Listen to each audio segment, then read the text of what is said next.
yang sama-sama kita muliakan para sahabat Hadratul Syekh Ahmad Sahibul Wafa Tajul Arifin radhiyallahu anhu. Yang sama-sama kita hormati Sahibul Bayi, sesepuh manaqib kersana, bangsa saputra sekeluarga besarnya, rekan-rekan mubalighin, mubalighoh dai-dai thariqah Qadiriyah Naqsabandiyah, pondok pesantren Suryalaya, seseru khotaman dan manaqiban di tempatnya masing-masing, ikhwan dan akhwat thariqah Qadiriyah Naqsabandiyah, pondok pesantren Suryalaya rahimakumullah. Insyaallah pada malam hari ini masih kita membahas tentang hal yang berhubungan dengan apa yang telah disampaikan kemarin di manaqib Majelis Nurut Tauhid Kang Hadiana, yaitu pentingnya kita memiliki guru mursyid dalam upaya kita menjemput takdir kita. Secara sinopsisnya, bahwasannya kita telah mendapatkan ketentuan dari Allah Subhanahu wa Ta'ala di masa azali kita yang dikenal dengan qada, dan kita mengetahui itu setelah kejadian namanya qadar. Ada qada, ada qadar. Malam hari ini kita manaqib di sini. Malam hari ini saya disuguhi kopi segelas, kopi hitam mereknya Cap Gajah. Ini sebenarnya sudah termaktub di dalam kodok saya. Hanya baru ketahuan malam ini, oh saya teh dapat kopi hitam. Oh saya teh berkumpul di majlis ini dengan para ikhwan. Bisa jadi ada ikhwan yang ingin berangkat kemarin nggak jadi karena ada tamu di rumahnya. Jadi bisa kan? Nah, padahal di kodok sudah ada. Malam ini tidak bisa hadir di manaqib bangsa. Baru ketahuannya setelah kejadian, itu namanya qadar. Nah, baik qada dan qadar itu kita kenal dengan istilah takdir. Kita diberikan Allah hak untuk ikhtiar. Apa itu ikhtiar? Berusaha agar kita bisa menjemput takdir kita. Ada ikhtiar yang sifatnya kasbiyun, ada ikhtiar qalbiyun. Ikhtiar kasbiyun itu usaha yang memang berhubungan dengan perkara-perkara zahir. Itu kasbiyun. Mau punya uang banyak, ya kita cari kerja. Kita usaha, kita dagang agar punya uang, punya penghasilan, itu kasbiyun. Kita ingin ngerti cara sholat yang benar, kita ngerti cara zakat yang benar, cara ibadah yang benar, itu kita usaha dengan belajar, mengkaji ilmu fikih, maka itu ikhtiar kasbiyun. Nah yang kedua, itu ada ikhtiar lagi yang tidak kalah pentingnya, yaitu ikhtiar qalbiyun. Apa namanya? Ikhtiar qalbiyun. Nah karena sifatnya ruhani, abstrak, tentu ini membutuhkan orang yang levelnya di atas kita, mungkin jauh di atas kita, orang yang sudah dekat dengan Allah Subhanahu wa Ta'ala, yang bisa menjadi pedoman kita dalam upaya kita ikhtiar qalbiyun ini, alias tidak bisa sembarangan, salah pilih bisa sesat selamanya, tidak pilih rugi selamanya. Coba tinggal pilih. Salah pilih sesat selamanya, nggak pernah milih rugi selamanya. Yang mantap milih bener lurus selamat dunia akhirat, amin. Amin. Dihubungkan dengan maqobah yang tadi, bagaimana seorang Syekh Abi Ishaq Maghribi mengetahui apa yang ada di dalam hati muridnya, yaitu Syekh Ahmad Kanji.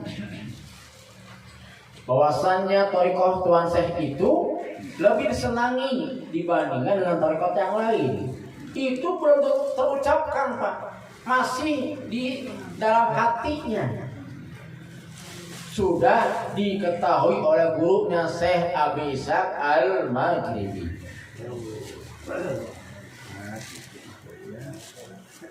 Dalam kajian tasawuf ini yang disebut dengan al-firasah. Apa namanya? Al-firasah. Diterjemahkanlah bahasa kita firasat. Apa firasat? Firasat. Dalam kajian tasawuf ini, firasah itu perkara yang sangat luar biasa. Tidak semua orang punya yang namanya firasah atau firasat. Maka dikatakan di situ, man nazara binuril firasati faqad nazara binuril haqqi. Orang yang telah melihat dengan nur firasah, maka sesungguhnya dia telah melihat dengan nurnya Allah Subhanahu wa ta'ala. Wa takun mawadu ilmihi, yang menjadi sumber ilmunya itu minal haqqi, dari Allah. Bila sahwin wala ghaflatin, tidak mungkin salah, pasti benar. Berarti firasah ini kedudukannya sangat tinggi. Maka dari sahabat Anas bin Malik radhiyallahu anhu, ketika beliau ingin menyambangi Utsman bin Affan radhiyallahu anhu, ketika dari rumahnya menuju rumahnya Utsman bin Affan, tanpa sengaja matanya menangkap sosok perempuan cantik Pak di jalan. Tanpa sengaja matanya menangkap wajah perempuan cantik sampai masuk ke dalam hatinya itu perempuan wajahnya. Alangkah cantiknya perempuan yang tadi dia lihat ketika di jalan menuju ke rumah Utsman bin Affan. Ketika masuk, ketika sampai, ketika salam dijawab, apa kata Utsman bin Affan? Faqad dakhaltu alayya azar zina zahiratan ala ainai. Telah datang kepadaku, telah masuk kepadaku seseorang yang asar zina, telah nampak itu bekas zina, zahiratan ala ainaihi, terpancang, terpampang, terlihat di dua matanya. Ketawa enggak itu? Ketawa. Padahal tadi itu di jalan dia hanya lihat perempuan cantik, ada sir di hatinya, nih cewek cakep banget. Mungkin bahasa kita begitu. Bapak dari Bogor ke Surabaya naik mobil, di Malangbong ada perempuan lewat cantik. Abah tahu tuh? Abah tahu tuh? Maka sahabat nanya, awahyun ba'da Rasulullah sallallahu alaihi wasallam. Apakah ada wahyu? Wahyu, bukan wahyu ini. Apakah ada wahyu setelah Rasulullah sallallahu alaihi wasallam? La, tidak ada. Tidak ada lagi wahyu setelah Rasulullah sallallahu alaihi wasallam. Bal tabsiratan wa burhanan wa firasatan shariqatan. Yang ada itu adalah tafsiratan, mata hati yang tajam, wa burhanan, dan cahaya, wa firasatan shadiqatan, firasah yang benar ada. Maka di sini ada dua macam firasah, dua macam firasah atau firasat bahasa kitanya. Yang pertama firasatun lil muridin, yang kedua firasatun lil arifin. Yang pertama firasatun lil muridin itu firasat kita. Apa itu firasat kita? Zonan yujibu hakikatan. Zonan yujibu tahqiqan, yaitu prasangka yang masih perlu diselidiki kebenarannya. Masih prasangka. Biasanya kalau kita, bahasa kita, oh pantesan, nah gitu bahasanya. Oh pantesan.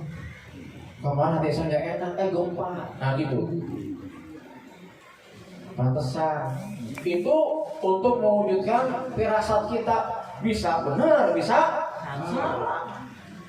Itu juga kalau benar.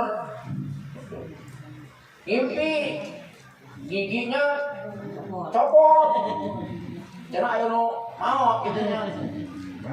Pas bulan awal mau, oh sebenarnya mau awal nih, berarti salah. Jadi zona masih prasangka, bisa benar, bisa salah, lebih banyak salahnya daripada benernya. Itu prasangka kelas kita, firasat kelas kita. Tapi kalau firasah al-arifin, orang sekelas arifin itu adalah tahqiqun yujibu hakikatan. Ia itu prediksi yang pasti benar adanya. Beda dengan kita. Ada akhwat di Jakarta, Pak Haji.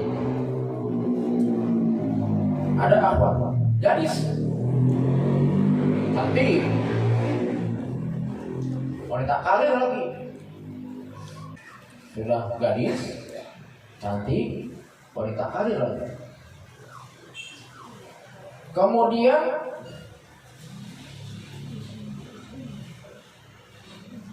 disuruh menikahi aki-aki, bapak-bapak. Benar. Kalau aki-akinya soleh mah, alhamdulillah Pak.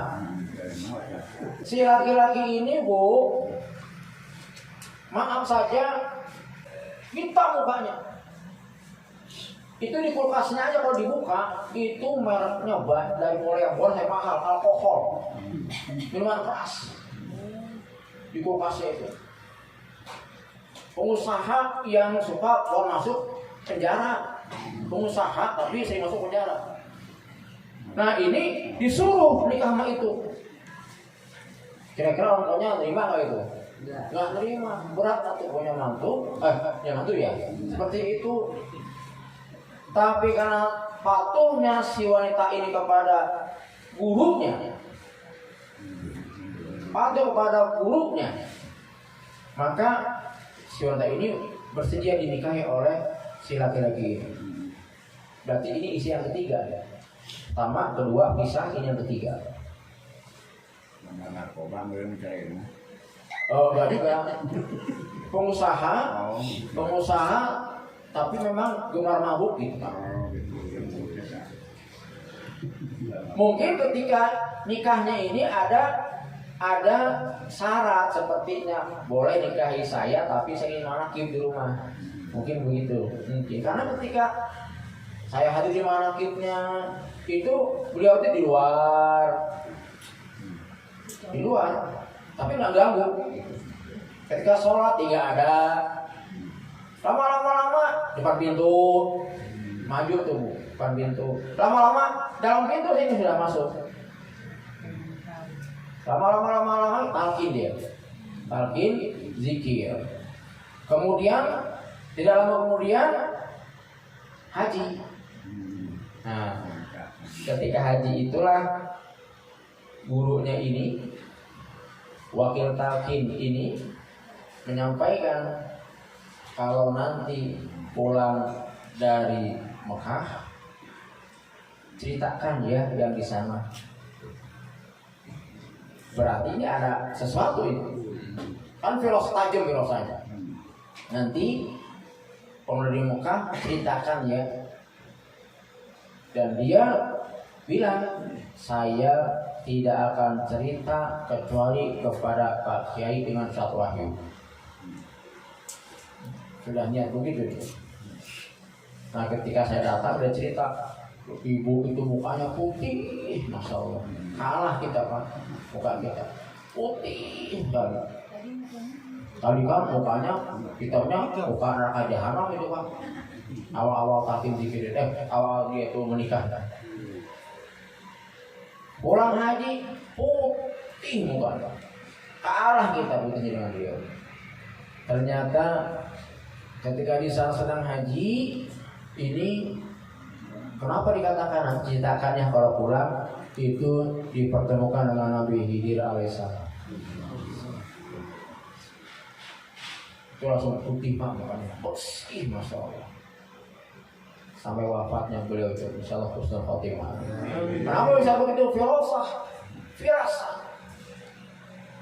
Nah, kita kembali dalam hidup ini al-ikhtiyar qalbi, maka kita sungguh tidak akan bisa tentukan sendiri. Harus itu ada bimbingan seorang guru mursyid yang kamil mukamil. Dan terkadang bimbingan itu berupa mimpi. Tadi itu di Mangkobah ini kan ada mimpi ya. Saya Mas Gaji bermimpi. Nah, dalam kaidah itu al-auliya al-anbiya, posisi wali itu seperti nabi, tetapi wali bukanlah nabi. Nanti ada kaidah lagi, nihayatul auliya bidayatul anbiya. Setinggi apapun ilmunya wali itu adalah permulaannya para nabi. Nihayatul auliya bidayatul anbiya. Maksudnya apa ini? Maksudnya adalah man ra'ani fil manami faqad ra'ani fa inna syaitana la yatamassalu bi. Yang melihat wajah Nabi, yang bertemu wali di mimpi itu, maka sungguhnya dia bertemu dengan wali itu. Karena setan tidak akan bisa untuk menyerupai wajah Nabi, tidak akan menyerupai wajah wali. Benar. Bahasa kita tuh ru'yah shadiqah, mimpi yang benar. Bahkan mimpi itu terkadang terbawa ketika bangun.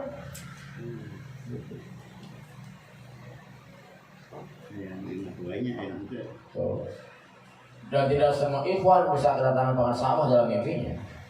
Gitu. Sama seperti kita, tidak semua kita kedatangan Rasulullah ketika dalam mimpi. Pilihan semuanya. Nah, dalam kita menjemput takdir kita,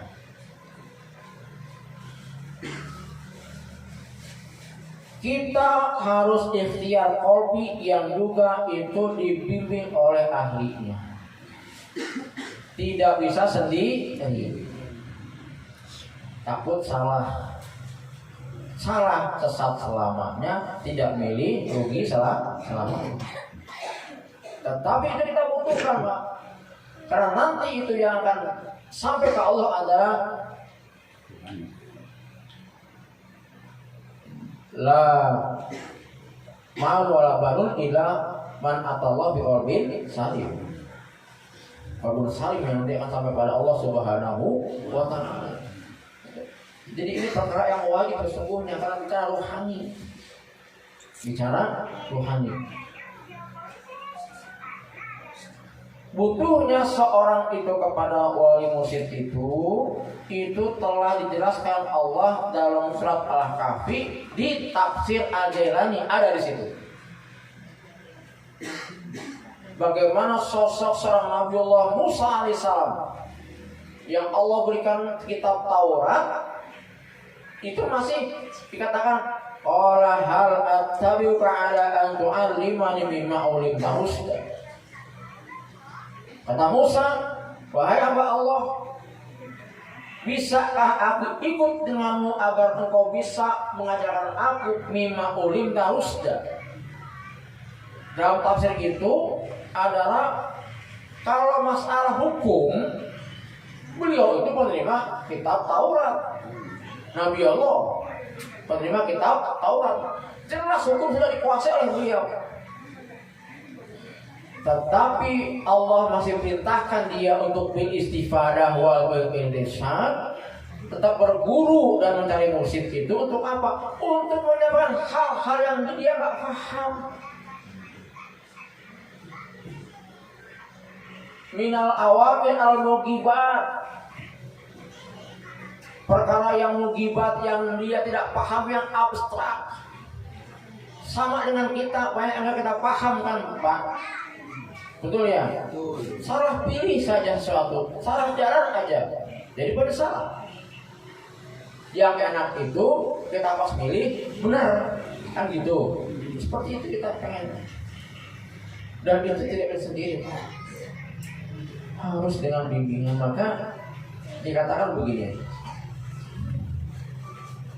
dalam kitab Jami'ul Ushul fil Awliya, disebutkan sosok mursyid itu, sosok waliyan mursyidah itu adalah yahtaju ilaihin nasu indal ittirar fi tabyin ma khufiya minal umuril muhimmati wal ashar wa huwa yutlabu minhu duha wa huwa mustadimu du'a. Panjang ya. Yang artinya yahtaju ilaihin nasu, manusia butuh kepadanya. Kepada siapa? Guru mursyid, syekh, pemimpin rohani. Yang mana syekh ini, Bapak Ibu rahimakumullah, yang kita pilih adalah pengarsa apa? Hadratus Syekh Ahmad Sahibul Wafat Tabil Arifin radhiyallahu anhu. Kita buka kitab apapun tasawuf yang mengarah kepada ciri-cirinya, semua ada di pengarsa Abah Titik, Pak.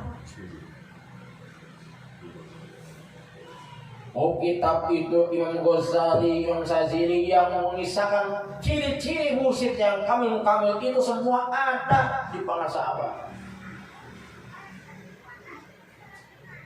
Ada di pengarsa Abah semua.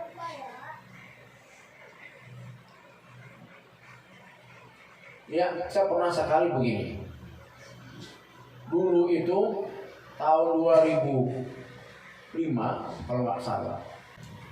Kan ulah Marisa murid Batu, ulah menjalankan pengajaran Batu. Ini sebagai contoh. Maka saya buka namanya. Ada satu perguruan besar di Bogor yang juga memanggil pimpinan sebagai abah, sama masih lama. Saya pernah terkecoh di SMS, dulu nggak ada WA, SMS. Pak Ustadz ke rumah, di rumah ada abah. Masa abah masa ke Bogor sih? Tapi karena memang bahannya itu pakai bahasa abah, abah rokum, masa abah. Saya ke rumahnya, tadi itu bukan abah, iya bukan abah. Tapi saya ikhtiaran tetap. Ulah mewah ke ulama anu saja. Ketika makan berhadapan, beliau tertawa Pak lagi makan, sampai keluar nasinya dari mulutnya.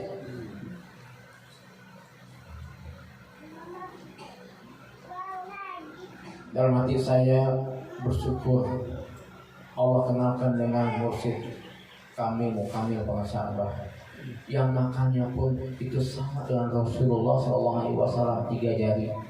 Kalau kita 7 jari, kalau masih kurang 5 jari, 3 jari. Perlahan-lahan mengulangnya pelan. Kalau kita satu piring nambah itu sebentar udah nambahan. Kan kalau kata Rasul makan tuh harus sampai ke manis kunyahannya, 40 kali kunyah sampai ke manis. Itulah pengarsa. Makanya saya sudah ketahuan seperti itu. Tertawa sampai keluar itu nasi. Alhamdulillah. Semua ciri-ciri itu ada di pengarsa. Kesempurnaan itu. Indal tiror. Ketika dalam keadaan kejepit. Oh, kejepit. Ini kita kejepit nih Bu, hidup kita. Coba bayangkan, hidup kita itu dikatakan 63 tahun di dunia sama dengan 1,5 jam usia akhirat. Bagaimana kalau kita itu 1,5 jam di dunia celakanya selamanya di akhirat, mau jadi. Coba. Cuma 1,5 tahun. Itu pun kalau 63 tahun. Kalau 63 tahun. 40 tahun voting lagi tuh. Cuma sejam hidupnya. Celakanya selamanya, naudzubillah min dzalik. Satu, yang kedua, ini kita punya musuh abadi. Siapa? Setan. Dan hawa nafsu. Ini katakan Imam Ghazali, setan itu punya kelebihan dari kita. Setan bisa ngeliat kita, kita nggak bisa ngeliat setan. Betul? Kalah kita udah sama setan. Belum pengalamannya ribuan tahun. Nabi Adam aja jatuh. Betul ya? Yang kedua, setan itu tidak pernah lupa kepada kita. Nah, kita sering lupa kepada setan. Yang mencuri, yang korupsi, itu lupa. Dia sedang digoda setan, lupa dia. Diselingkuh, lupa dia. Ya. Lupa dia. Setan nggak pernah lupa. Kita sering lupa kepada setan, katanya begitu. Yang ketiga, setan nggak ada kesibukan, nggak mikirin kuliah, setan nggak mikirin bayar cicilan motor, nggak pernah. Setan nggak pernah sibuk, kita sibuk. Setan mah itu nganggur berat, satu tugasnya kegoda kita. Coba. Nah, kita punya urusan manusia. Cuma satu setan malu, kita punya urusan. Nah, kata Imam Ghazali lebih unggul setan dari kita. Makanya itu kan kejepit juga. Kejepit teror, barang-barang yang terjepit. Maka kita butuh tuh sosok mursyid yang bimbing rohani kita. Fitabini mauhufia yang akan menjelaskan mauhufia minal umur, perkara yang enggak jelas untuk kita. Yang enggak jelas untuk kita. Untuk beliau mah johir jelas. Al-muhimmati wal asrar yang penting. Bagaimana ibadah kita itu bisa ibadah kita bisa sampai kepada Allah. Bagaimana kita bisa tahu aib diri kita, tidak peduli dengan aib orang lain. Satu bentuk syukur kita bertarekoh adalah kita diperlihatkan dengan aib kita sendiri. Itu Pak, alhamdulillah. Selama ini alhamdulillah kita lebih banyak melihat aib orang lain. Aib orang mah kita hafal sekampung. Aib kita mah nggak kenal sama sekali. Ketika sudah zikrullah, sudah thariqah kita, sudah punya mursyid, sibuk dengan aib kita sendiri sampai lupa kepada aib orang lain. Dan muncullah banyak filosofi hidup kita di thariqah ini, banyak. Misalnya nih Pak, dulu nih kalau kita bayar listrik kan telat denda, betul ya? Denda. Tapi kalau mati lampu 3 hari PLN atau jawab, betul ya? Kesel nggak kita? Kesel kita. Secara thariqah nggak gitu. Kita mah kewajiban bayar itu mah terserah PLN. Bagus sudah. Selesai. Harga naik demo. Naik harga demo. Setelah berthariqah, kita mah yang penting ada uang untuk beli, ada barang untuk dibeli. Beres kan? Pertalite 10.000, ada uang beli. Ada uang nggak ada barang? Percuma. Pertalite turun 5.000, kita buka duit. Nggak bisa beli juga. Betul ya? Betul. Itu. Nah, buktinya alhamdulillah. Dari mulai harga 2.000 itu bensin, sekarang 10.000 kebeli. Uang ada, alhamdulillah. Itu filosofi Surya Raya Pak itu Pak. Mengalir jalan terus. Berjalan terus. Biar demo mah orang lain, kita mah sisi doa. Mana pun doa. Bagian demo orang lain tidak apa-apa lah. Tapi kita doa zikir dengan kepala Allah. Masing-masing punya tugas. Kalau semua Ikhwan demo, yang zikir siapa coba? Kemana Ikhwan kosong yuk tuh demo? Bang sama kosong yuk tuh demo. Kita bagian ini tugas dari guru kita. Bukankah dulu itu sampai TII sampai bubar? Bukankah kita merdeka itu karena zikrullah, zikirnya orang-orang soleh? Angkat senjata tetap angkat senjata, tapi zikir jalan terus. Amin. Wal asror yang penuh dengan rahasia. Hidup ini penuh rahasia. Yang kita anggap baik, tentu harapan kita, tetapi hasilnya belum tentu baik. Yang buruk ternyata baik, kita kan nggak tahu. Nah buktinya tadi itu, yang tadi yang menikahkan itu hal yang sangat buruk pandangan kita, tapi karena kata guru nikah ya nikah, bagus akhirnya, luar biasa. Kenapa tadi firasah itu? Maka sebenarnya kajian kita pada malam hari ini adalah bagaimana kita itu bisa menjemput takdir kita dengan kita lebih dekat kepada guru mursyid. Dengan cara mengamalkan kawannya, hanya situ pilihan kita. Gitu. Tetaplah kita zikrullah, tetaplah kita khotaman, tetap kita manakiban semuanya. Setelah itu kita la haula wala quwata illa billah. Tapi ikhtiar. Yang punya usaha, jangan berhenti usahanya. Yang jual bakso, terus jual baksonya. Yang dagang, terus dagangnya. Semua harus terus berlanjut hidup itu. Jangan terhalang oleh amalia. Tetap amalia itu sebagai kunci sukses kita dalam setiap usaha kita. Amin. Amin ya rabbal alamin. Bapak-bapak, ini saja bahasan kita pada malam hari ini, yang semoga Allah Subhanahu wa taala menakdirkan kita dengan takdir yang husnul khotimah. Dan Allah jauhkan kita dari pondok yang su'ul khotimah. Dan kita semua diaku murid oleh pengasabah. Amin ya Allah rabbal alamin.